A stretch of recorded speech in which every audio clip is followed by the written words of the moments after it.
अस्सलाम वालेकुम स्टूडेंट्स आज का जो हमारा लेक्चर है वो फार्मेसी टेक्नीशियन की जो फार्माकोलॉजी की बुक है पार्ट 2 की उसका जो यूनिट है वो हमने 3 स्टार्ट किया है।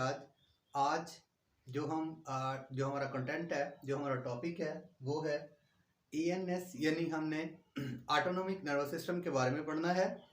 स्टूडेंट्स, कभी कभी आपने देखा होगा, बल्कि अक्सर आप कोशिश करते हैं कि आप अपना जो सांस है, ब्रीदिंग है, वो रोक सकते हैं। कभी कभी चलते में बैठकर भी आप वर्किंग कंडीशन में भी हो तो आप कोशिश करते हैं अपना सांस रोक लें, तो थोड़ी देर के लिए रोक सकते हैं। कभी कभी आपने देखा होगा या कभी कभी आपने अब ऐसा सोचा होगा कि ये जो हमारी हार्ट बीट है ये हम रोकने की कोशिश करें तो ये क्यों नहीं रोक पा रहे। कभी कभी आपने ये फील किया कि हमने कोई चीज़ किसी किसी चीज़ को खा लिया और उसकी हमने कोशिश करें कि उसकी डाइजेशन ना हो, तो ऐसा पॉसिबल नहीं है। कभी कभी आप अक्सर ये देखते होंगे कि आपने पानी पी लिया और पानी पीने के बाद जो है उसकी एक्सक्रेशन जो है, या वो यूरिन फॉर्म, उसकी जो यूरिन की फॉर्म होती है या वो यूरिन में कन्वर्ट हो जाता है। आप कोशिश करें कि उसको आप यूरिन फॉर्म में कन्वर्ट होने से रोकें, तो ऐसा आप नहीं कर सकते। स्टूडेंट, ऐसा क्यों है?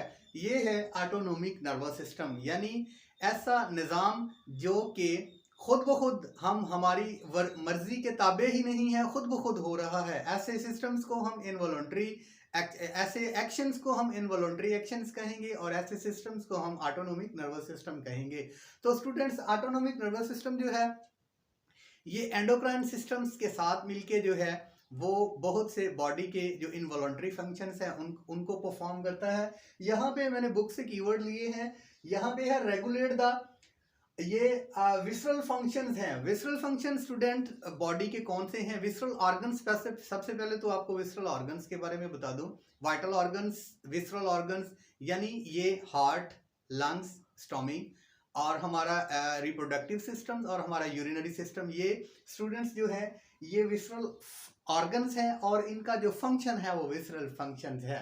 ठीक है। सो इन तमाम विसरल फंक्शंस को ऑटोनोमिक नर्वस सिस्टम या ऑटोनोमिक नर्वस सिस्टम कंट्रोल कर रहा है, जो कि इनवॉलंटरी हैं, हमारी मर्जी के ताबे नहीं है, खुद कार ये निज़ाम चल रहा है।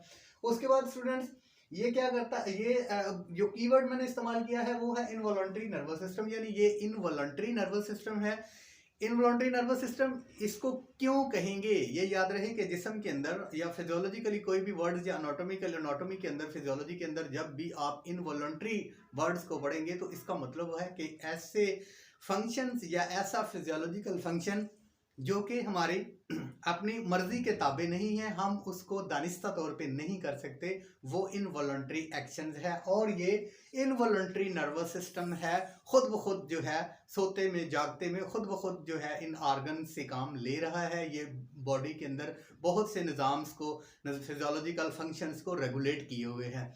तो स्टूडेंट्स, सबसे पहले नर्वस सिस्टम वो एंड जो सेंट्रल नर्वस सिस्टम हो या ऑटोनोमिक नर्वस सिस्टम हो या पेरिफेरल नर्वस सिस्टम हो, स्टूडेंट्स उसमें न्यूरॉन के फंक्शंस के बारे में आपको बता दूं कि न्यूरॉन क्या है। स्टूडेंट्स, आपने देखा होगा कि एक बिल्डिंग बनी है और बिल्डिंग को बनाने के लिए बिल्डिंग ब्लॉक क्या है? वो एक ईंट है। यानी दूसरे नंबर पे अगर उस हम एग्जांपल लें तो एक बॉडी है हमारी, उसका जो स्ट्रक्चरल यूनिट है बॉडी का वो सेल है, यानी सेल जो है वो बॉडी का स्ट्रक्चरल यूनिट है।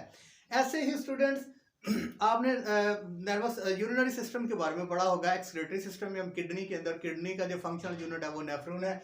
ऐसे ही बॉडी के अंदर जो नर्वस सिस्टम है हमारे, वो ऑटोनोमिक नर्वस सिस्टम है, वो सेंट्रल नर्वस सिस्टम है, जो पेरिफेरल नर्वस सिस्टम है, उनका जो स्ट्रक्चरल और फंक्शनल यूनिट है वो न्यूरॉन है। तो स्टूडेंट्स, यहाँ पे मैंने एक न्यूरॉन का जो रफ सा डायग्राम ड्रा किया है, कोशिश करूंगा कि आपको बता दूं कि इसके कौन कौन से पार्ट्स हैं न्यूरॉन के। ये याद रहे कि जब आपको ऑटोनोमिक नर्वस सिस्टम में न्यूरॉन की फिजियोलॉजी, इसकी अनाटॉमी का और इसकी फिजियोलॉजी का पता चलेगा, उसके बाद आपको पता चलेगा कि ये फार्माकोलॉजिकल एक्टिविटीज़ के अंदर ये नर्व सेल के कौन कौन से पार्ट्स जो हैं, इनमें कौन कौन से फिजियोलॉजिकल फंक्शंस हो रहा है। तो सबसे पहले अनाटॉमिकली मैंने इसको ड्रा किया है, ये देख लें कि इसका जो स्ट्रक्चर है वो कैसा है। स्टूडेंट्स, इसका स्ट्रक्चर दूसरे सेल से थोड़ा डिफरेंस है, वो हम दो जो है वो डिफरेंशिएट जो दो वे से ये हो रहा है वो बाद में करेंगे।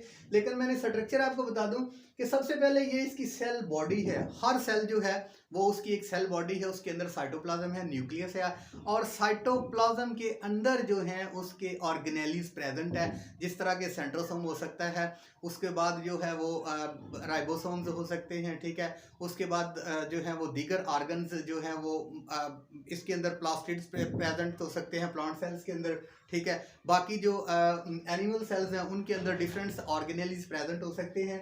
सो ये नर्व सेल्स है, इसके अंदर तमाम ऑर्गेनेलीज साइटोप्लाज्म के अंदर स्टूडेंट्स प्रेजेंट है। ये इसका एरिया सारा साइटोप्लाज्म कहला रहा है। ये मैंने मार्क किया हुआ है ब्लैक मार्कर से, ये सारा एरिया इसका सेल मेम्ब्रेन है।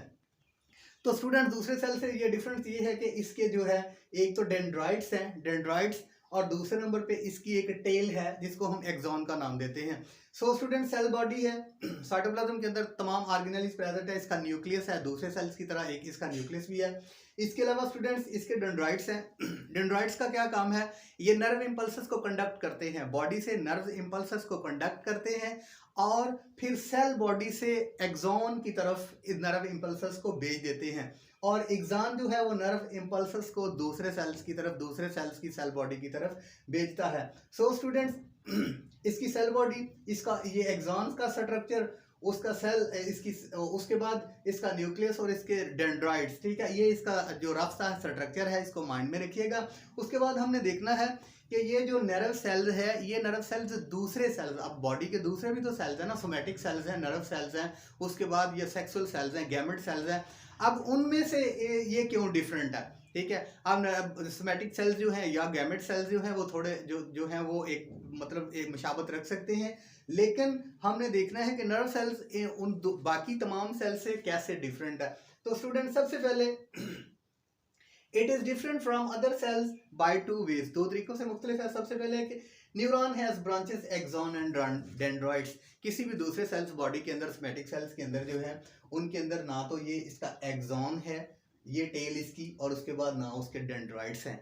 ये नर्व सेल्स के ही डेंड्राइट्स हैं जो कि नर्व इम्पल्सेस को कंडक्ट करते हैं और एक्सॉन की तरफ भेजते हैं सेल बॉडी से दूर, ठीक है। सो स्टूडेंट्स ये एक्सॉन पार्ट्स, ठीक है, और इसका डेंड्राइट्स पार्ट्स दूसरे सेल से मुख्तलिफ है। उसके बाद स्टूडेंट्स देखते हैं does not have centrosome. Students ये हमेशा बात जहन में रखिएगा कि सेंट्रोसोम्स का वर्ड जो है यहाँ पे मैंने लगाया है। सेंट्रोसोम्स एक ऐसी ऑर्गेनेली है जो कि सेल डिवीजन के अंदर, माइटोसिस के अंदर, माइटोसिस डिवीजन से जब सेल डिवाइड हो रहा होता है तो सेंट्रोसोम्स ही दो मुखालफ पोल्स की तरफ जाके सेल्स की ऑर्गेनेलीज को डिवाइड करने में मावनत करता है, या इसकी वजह से ही ये स्पिंडल फाइबर्स क्रिएट करके सेल्स को डिवाइड के सेल की डिवीजन में अहम किरदार अदा करता है।